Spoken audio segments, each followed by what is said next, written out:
Në fushën e vendgrumbullimit të mbeturinave në lagjen 24 maj, vazhdon fenomeni i depozitimit të mbetjeve urbane. Çdo ditë, mjetet e tonazheve të ndryshme vijnë në këtë fushë për të hedhur aty mbeturina të shumta.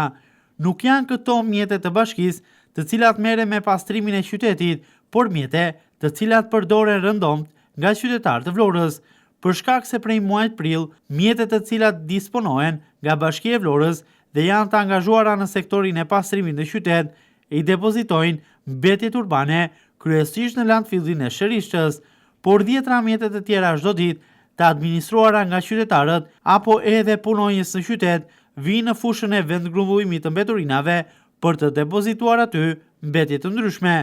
Kjo për shkak se largësia e qytetit të Vlorës me landfillin e Shërishës rrit së tepërmi koston e karburantit, duke bërë që qytetar, administrator të firmave të ndryshme, por edhe biznese t'i bien për shkurt. Për mos të rritur kostot, duke shkuar në drejtim të landfillit, këta persona i depozitojnë mbetjet urbane në brendësi të fushës së vendgrumbullimit të mbetjeve në lagjen 24 maj. Jo vetëm mbeturina të reja të depozituara aty, të cilat konstatohen çdo ditë, por edhe raste të reja të zjarrvënies së qëllimshme,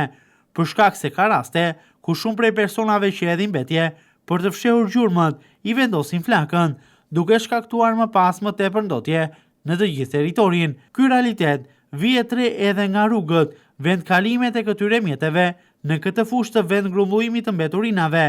rrugë të reja, të hapura dhe shenja të gomave të makinave të lëna në zonë së fundi që tregojnë vazhdimin e këtij fenomeni. Aty vlen të theksojmë edhe faktin se sipas banorëve të zonës nuk përjashtohen as rastet ku mjete si kamionçina veçanërisht të Bashkisë Vlorë shkojnë në zonë dhe depozitojnë mbetje urbane,